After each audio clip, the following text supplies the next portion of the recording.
It's time for the case of the golden idol. This is a mystery, deduction, detective game where we gotta look at things and figure out what happened. I guess we go with the recommended experience. Prologue. An abrupt termination of contract.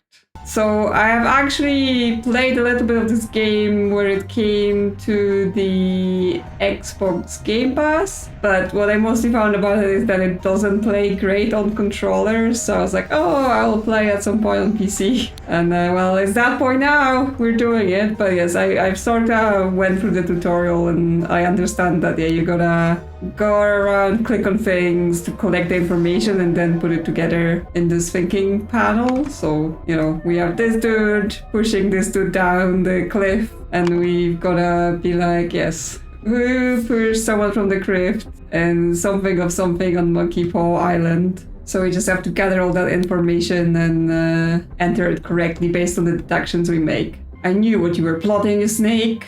Okay, so he's like, you betrayed me. He's got a pipe. He's got a letter from January 5th, 1742. Both parties agreed to these terms for the expedition to the Monkey Paw Island. Albert Clodesley, so we get the names, has rights to 2/3 of all valuables from funding the expedition, and Oberon Geller has rights to 1/3 of all valuables and any golden statues found, for providing the map to the expedition site. And yeah, we can collect their names.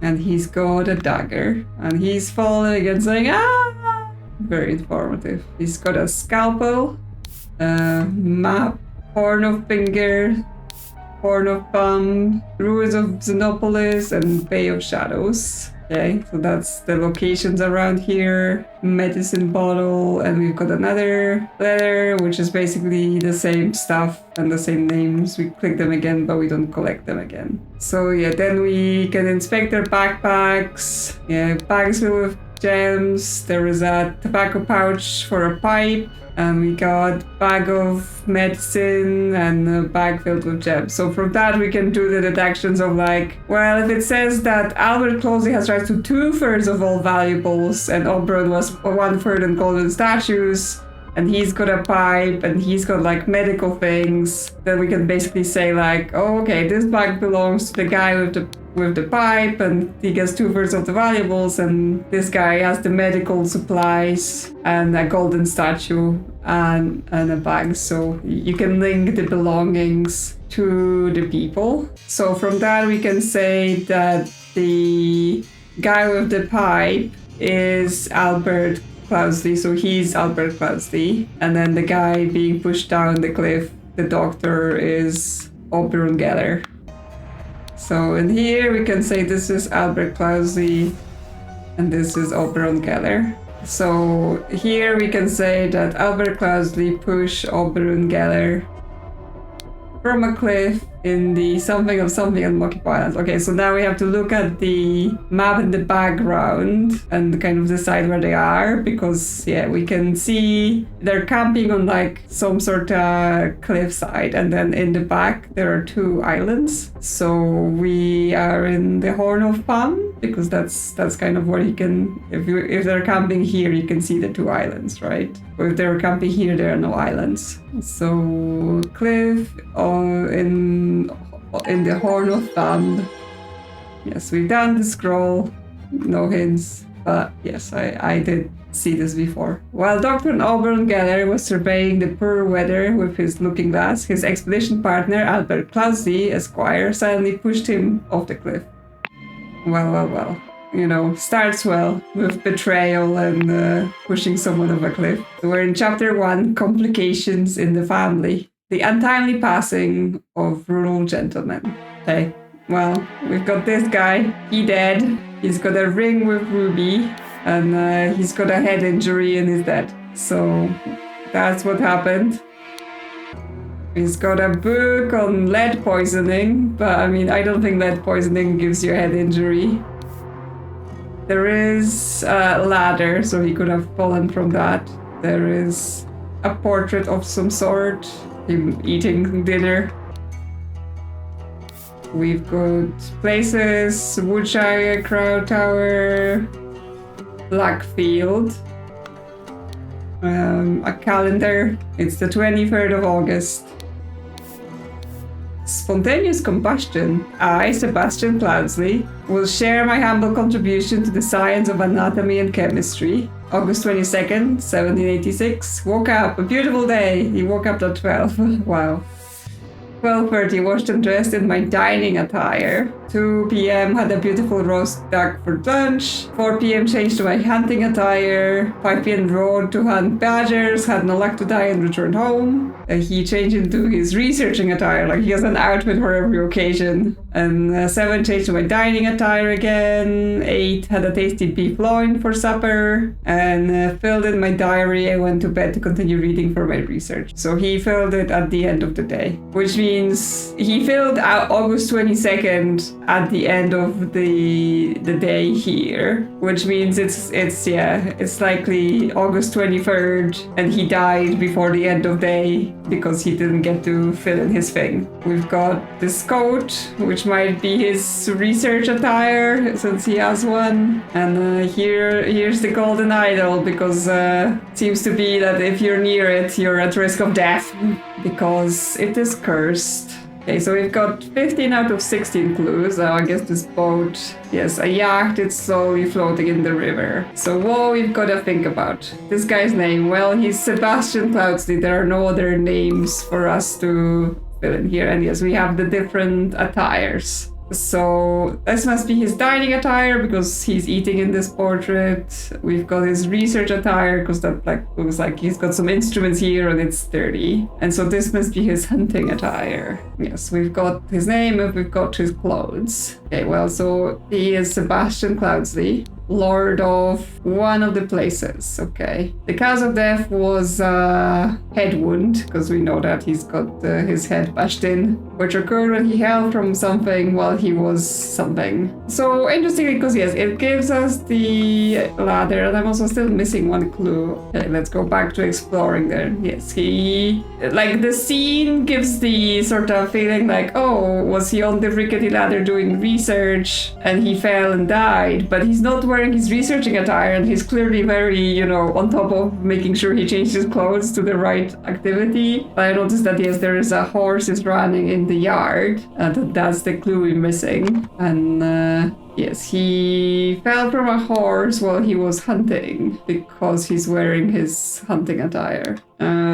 So we just have to get where he is from, and I think he's from Blackfield because there's the river, right? Like nowhere else could there be a view of the river and a yacht in the background. So he's the Lord of Blackfield. There we go. While the Lord of Blackfield was hunting, his horse threw him off and he suffered a deadly wound to the head. Well then. Oh, hi. Who are you? There's a church bell, and yeah, that guy was dead. So that's some other people coming to his funeral, I guess. The little cutscene. Okay, off to the third scene in chapter 1. The dramatic departure of an outsider. Okay, someone's on fire! And there's a bunch of people here. Oh, we're gonna have to do a lot of filling in now. Not just a simple sentence. Got 26 hints to discover. Where let's start from the start. Spare me, devil, I was simply following orders. And he's got a little knife with a carving. And an astonishing monkey man, property of Pear Brothers. Okay, so he might be one of the Pear Brothers. We've got this man on fire. He's got a horse brush and another knife scorch. And this one has a letter J on it. What the blazes? He's got August Jockey Club Derby. Okay, this is like a betting slip on horse racing. This guy, he's got the idol now with some symbols on it. He's got £1, 2 shillings and 2 pence, and a ring with ruby. The other guy that died in the previous chapter, Sebastian Cloudsley, he had that ring on him as well, so they might be related. Now, if it's all the same to you, I will take my leave. Like, I think that you don't need the information from the previous scenes to solve the scenes, like they are all self-contained in that way, but to understand like there's like a whole story in the game that you need to follow across the scenes. So that's what that might that bring be important. Like I said, I played the game before a bit. I don't actually remember like how many things I did, but it wasn't very far. So even though I said I played it and like I know how the game works, I don't actually remember the details of it. But if you're like, oh, you're solving it so fast because you know what the game is, it's like, sure, like you can assume for the first few levels that I have previous knowledge, even if I wouldn't say I remember what the answers are. Plus there's like DLCs and there's a second game which I haven't even touched before, so it will be fine. Anyway, he's got this note. To perform the combustion trick, you must first cast a freezing spell. The sacred glyphs for combustion on the idol are this. Okay, so you can set the idol to a specific mode and then it will do the things. I guess I'm gonna write down this spell in case it's relevant to the story later. So this guy is using the idol to set this guy on fire. We've got another guy here just going, interesting. He's got tobacco. Prepare the carriage for tomorrow. We are to visit my nephew, EC. Okay. He's got 2 shillings and a penny. He's got a saddlebag also with the monogrammed EC and a dagger. And this guy has a handkerchief EC, so I assume this guy is EC and this guy is like his whatever that was called. Servants, like there's probably like a more specific word for the man's personal butler or something. Yes, embroidered handkerchief is he, so he's probably EC, and that guy just has his stuff and a note from here. Dear Edmund, okay, that's his name. It has reached my attention that you are seeking a capable new servant. I have just the man for you. David Goran is an experienced coachman. Okay, so that guy might be coachman then, with a diverse set of talents that I am sure you will find very useful. If you are displeased with his services, do not hesitate to let me know. Yours, Theo. It's one unexpected turn of events. Everyone's just carrying a knife, I guess it's the sort of times. London Gazetteer, Monday, September 7, 1786. Okay, so this is the same year as it's not long after the previous guy dies, because he died is August 22nd and this is September 7th, same year, while the first scene was in 1742, so there was a bigger time skip. Lord Edmund Cloudsley's speech stirs Parliament. Okay, so Edmund Cloudsley is EC. He's some important dude that speaks in front of the Parliament. Okay, so we can probably set him as Edward Cloudsley then, because he has the EC initials and that matches. And then it was David Goran, his coachman. That's what it's called. Yeah, but still plenty clues to find. A stable rota for Adam and James. Yeah, okay, so we have horse grooming, stable cleaning, and do it properly, you lazy oafs. Yeah, so that will be... Actually, this guy that was burning, yeah, he's got a horse brush, and it's Monday. So James do his horse grooming on Monday, right? So the guy burning, he has a knife that starts with J, he has a horse brush. So they set the stable boy on fire? What did he do to deserve that? Okay, so he is James of some sort. And this guy, he had a thing that said it was property of Pear Brothers. So his last name is gonna be Pear. Assuming, he didn't get it from someone else. But let's just go with that for now. There is a carving of a very derpy looking dragon. So, and there's... Okay, we can go inside. There's more people here. Just some carvings on the wall. Fat Lord, Pear Twins, A and J. Okay, so the James and Adam are the pairs, probably. Because yeah, they had... He had a little knife with a letter A on it as well, so... And then James is his brother, like this, currently on fire. Okay, we've got Badley, Cloudsley, and Cupboard. Okay, so those are their, like, family crests. Derpy Dragon. This one, the Cloudsley, I think if I leave here, like, this will just save, right? So on this, there is this symbol here. So actually you can see which family lives where. So Woodshire is that family with the derpy tracker, so that's probably where the third scene is happening. And this guy is Cloudsley and he's in Blackfield and he has this symbol.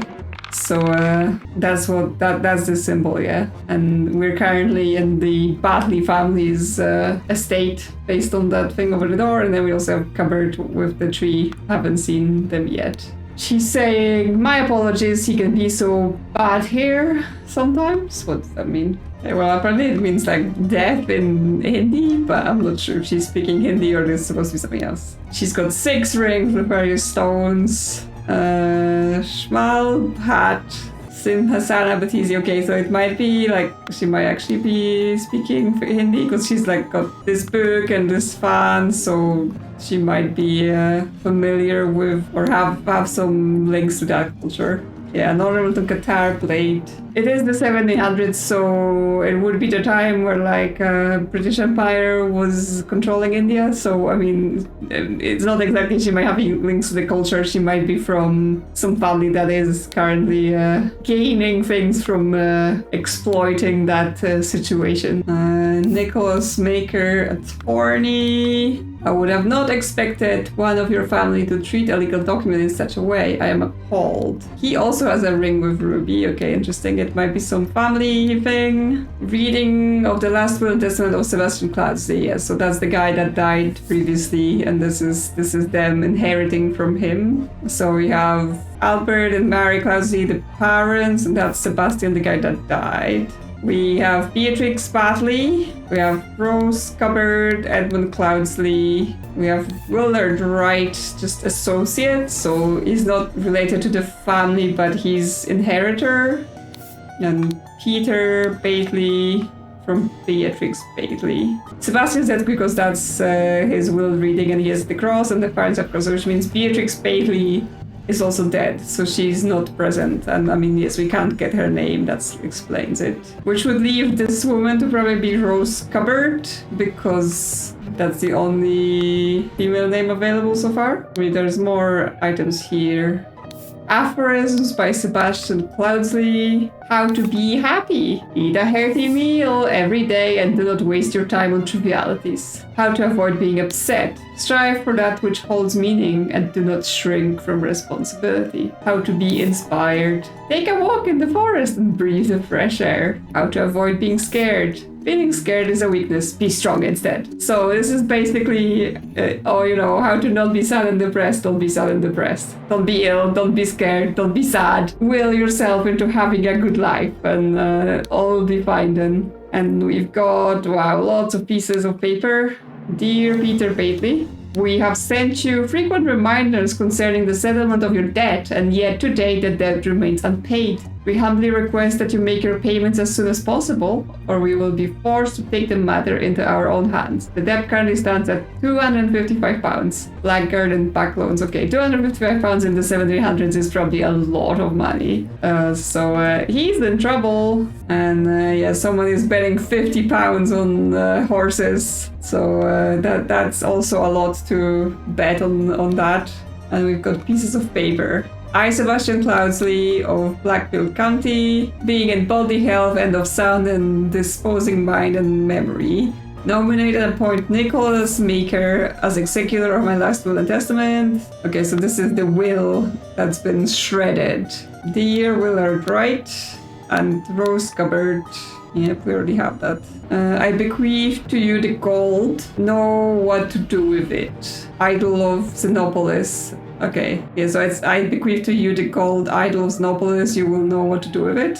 That's what it says. I want you to put your sharp mind to better use than mere politics. Therefore, I bequeath to you the notes from each I have undertaken on astronomy. I grant you leave to finish and publish it under both our names. Okay. My late sister, your mother, disclosed your financial troubles to me long, and I resolve to help you. I bequeath to you a compilation of aphorism to provide the direction in your life which you so clearly lack. Okay, it's like, here's my notes on how to be happy, fix your life with them. We met so rarely after you left for colonies. Therefore, I bequeath to you my savings, land, and the Blackfield Manor house. manor house, come home and establish a museum for my life and accomplishments. Is that what it says? Well, we've got all the clue. So we know that woman is gonna be rose covered.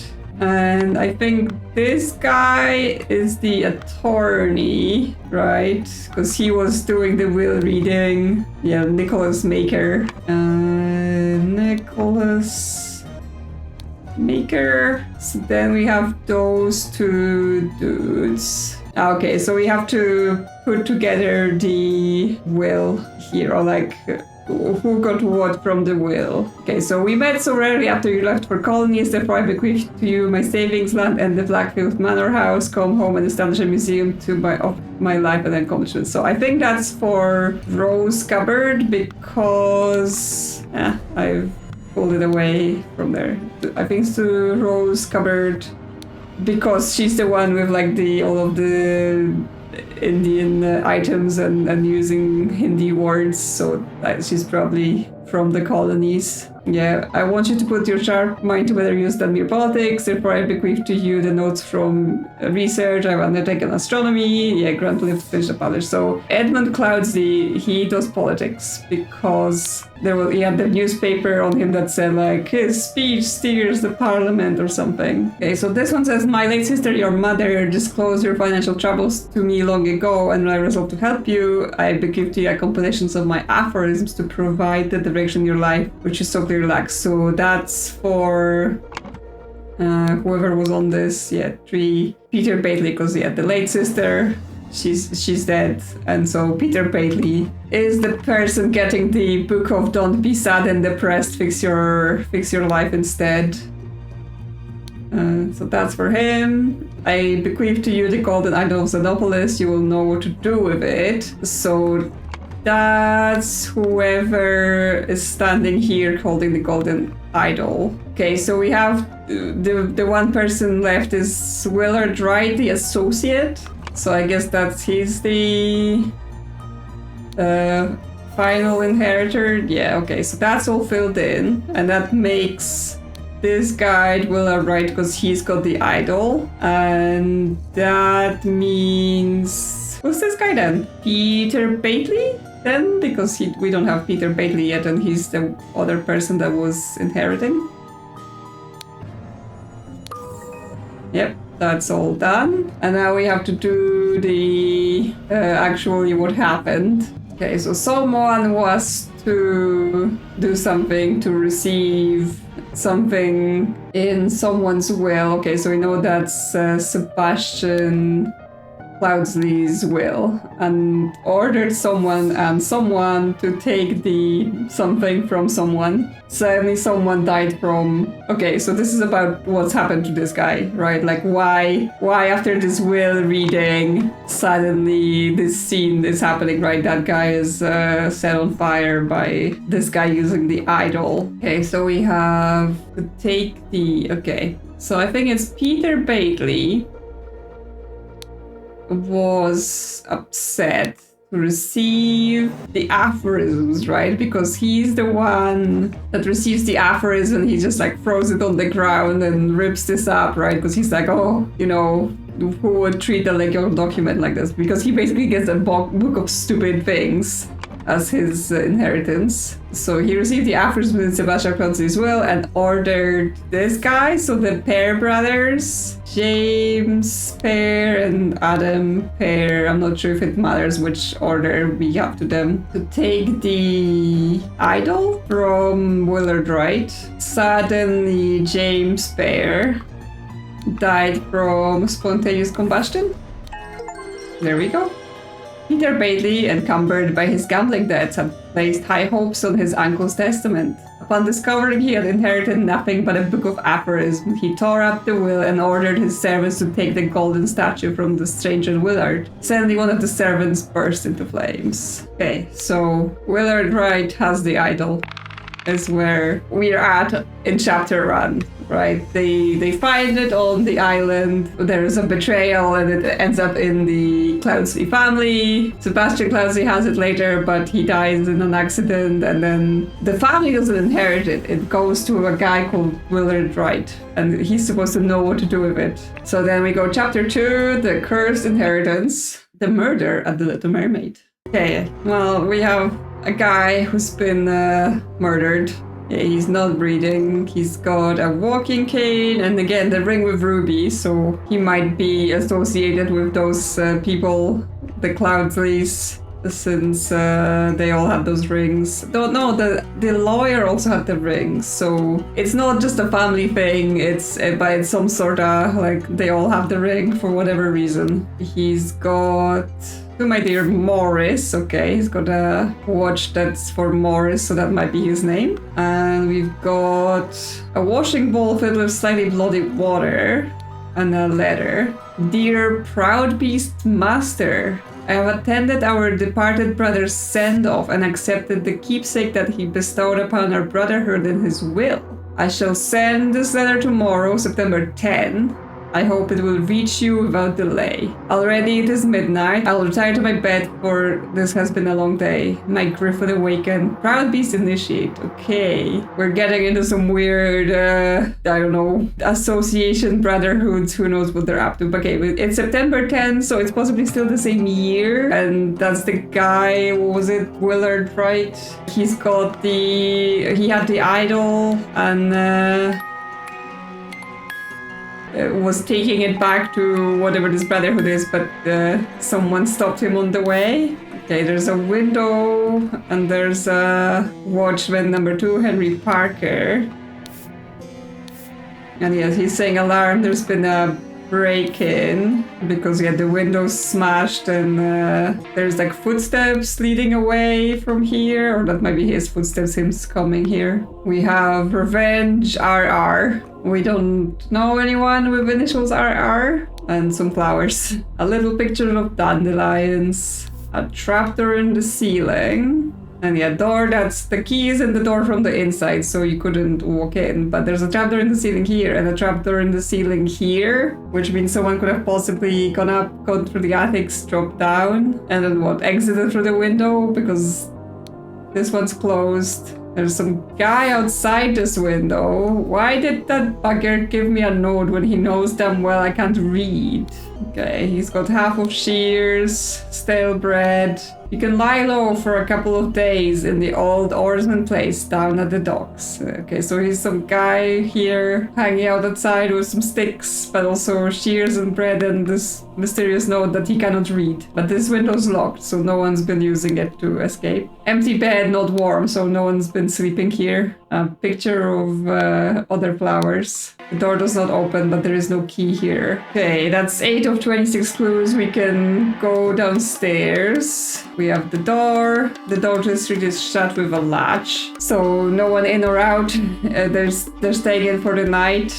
We have the guy working here. Where did that blasted boy go? I really need a piss. He's got a knife, and he's got a partially peeled lemon. A ring of keys. Dear Oscar Byton, it has come to our attention that the good owner of the Little Mermaid offers services to those who want to transfer products that are less agreeable to the authorities. I will come by in 3 days. If you still have some spare space in your gin barrels and you are willing to earn extra money, reach out to me. Okay, so they're paying off the owner of the inn to transport things in barrels that they should not be transporting. So is his name Oscar Byton then? Can probably put that in. Yeah, we'll have to fill in some long story. Someone crept into someone's room through the something while someone and someone and someone were playing cards with loud music. A fight ensued upstairs and someone got stabbed with something. Okay, yeah. We need more information to do this. We've got a guest book. Oh, yeah, Dandelion Room, Willard Wright, one night. A Forget-Me-Not Room, Ash Blair. Okay, so yes, we have this Dandelion Room, and someone is dead here, but this does not mean it has to be Willard Wright, right? Because he had the idol, that's fine, but it could be that this guy from the Forget-Me-Not room, Ash Blair, came over to steal, but then Willard killed him and that's him, right? It's one of those guys. We can't yet assume which one was which. Robert Redruth is an escaped convict and reward is £50. Is that the guy here? Like, kinda looks similar, right? And it says, oh, you can lay low in this place, so that might be him. At the Little Mermaid Inn, Amazing Evans musical performance on September 9th. Event shall commence circa 11 p.m. So is that the guy playing? Oh, mother, forgive me. I will never gamble with something so dear to me again. Okay, he's got a folding blade, key, violin. So he's the musician, and then we have people playing cards. Okay, so the initials for people playing, we go AG, WW, so Willard Wright, that might be him then, ME, JB, OB. And yeah, that's all the people. But yes, some people playing more than others, some people checked out early. So who we have? Tell me, what does that man have that I lack? He's got a hand of cards, 7 pence, a key, and a small sword. She says, be calm, John. He was a perfect gentleman. He bought me a drink and then retired upstairs. A hand of cards. To Annie, you are beautiful like a rose. For you, I will take any blows. Annie, you are like a glass of wine. Your hair is very fine. I will find gold in a mine if that makes you forever mine. Your piglet full of love. Oh, how romantic. Okay, she also got a key and a stiletto blade. Everyone's armed and she's got some money. Okay, so it's her name, Annie. Justine, the next one is all like, anyway, this is the guy, what was his name? David Goran. He's like the coachman from the previous scene. So I guess it helps to remember their faces, because that can help you with the names. Remember, you as an agent of our trading company have to reflect its values to the fullest. Never be late, the client leaves port on the 10th. Be persuasive, so take no for an answer. We must get to the client's product. Be effective. Once you have the product, deliver it to me immediately with a servant boy. Most importantly, no matter what you do, be mindful of our reputation. Our names will remain spotless. Okay, so he's doing some dealings as well. Yes, he's got money, he's got a dagger, and he's got a key. And we're collecting all of the different sharp implements too, so we have to figure out which one was used. Yeah, we're still missing 2 clues. Here's something. Tab. Green, got wine, Briegel, 3 glasses of wine, Blair, 1 glass of wine. Okay, so what are we thinking? Okay, this is, we have to get who was who on this board. Well, we know Willard Wright is playing, and we have OB Oscar Boyton, the barkeep, that was his name. And then the other guy named here, yeah, Ash Blair, so he'll be here. So yeah, okay, we have a John, so that will be the J person. And we have Annie. She's been playing for a long time. Lots of rounds for her. Okay, her second initial is G, and for that we only have green. So she's Annie Green. And then JB, we've got Bridge. So that's him. And we have ME. There is a Morris Evans.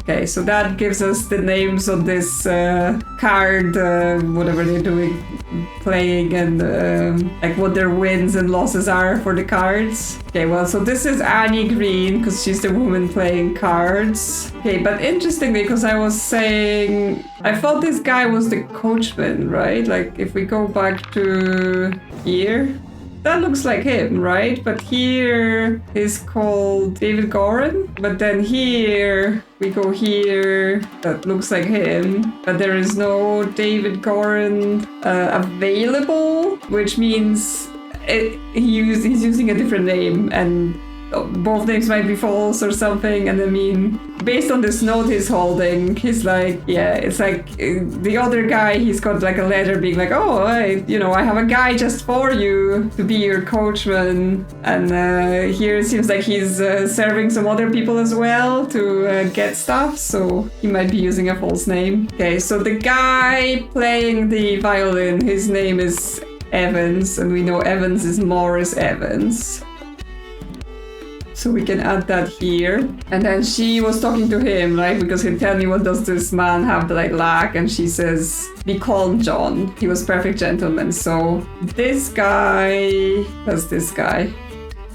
He's John Bridge. I think this guy is the wanted guy. So Robert Redruth, that's him. Like, kind of looked similar. He's just hiding outside and he's looking for a place to hide. So sounds like a criminal hiding from people. And Henry Parker, I guess the guy outside. Yeah, he's holding the thing that says Henry Parker, so that's his name. Makes sense. Okay. So now we have whoever's dead in that scene and the guy who previously was known as David Gorin, but he's clearly not David Gorin. Okay, so if we take the cards, so Annie's been basically playing all the time. Willard was playing, then he stopped, and John started playing, assuming this is like them, playing together. Morris was playing, but then he stopped because he's now doing the performance on the violin. So it said performance starts at 11, so I guess he was playing cards with them until 11, and then the barkeep, the innkeep, started playing with them, and then replaced with Ash Blair, which is the guy staying in this room, in the Forget-Me-Not room, right? So it could be that David Gorin is now using the name Ash Blair, and he wasn't down here before because he was upstairs doing whatever shady things. But that would imply that it is Willard Wright that has been killed up there, yes. Okay, so someone crept into Willard Wright's room through we have the window or the trapdoor while people were playing cards. So it must be this round, right? Because obviously no one would be in Willard's room. If there was a fight, like Willard was there and he was killed, then it must have been after he's gone upstairs. So it was while Annie, John, and Oscar were playing cards.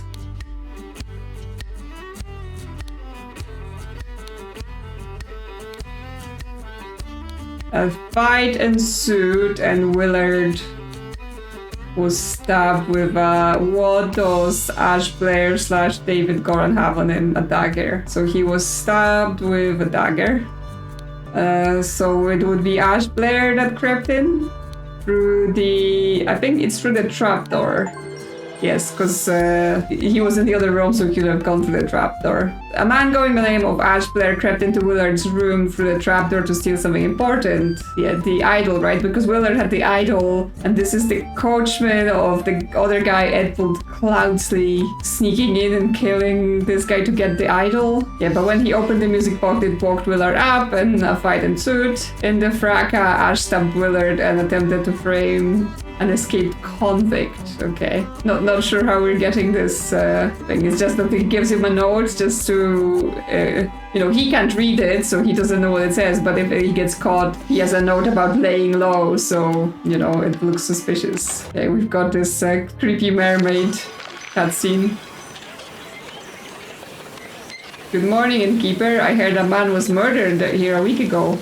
Aye, a deranged convict did him in. Now bugger off. Tell me more about the evening when Willard Wright died. I will make it worth your while. Okay, so obviously Willard had the idol, and whoever he was taking the idol to now wants to know about what happened and where it's gone. Let me know in the comments what you thought about this one. I think so far most of it seems to make sense to me. And I'm looking forward to playing this more. So if you enjoyed this, consider liking or subscribing, and I'll see you soon on another adventure.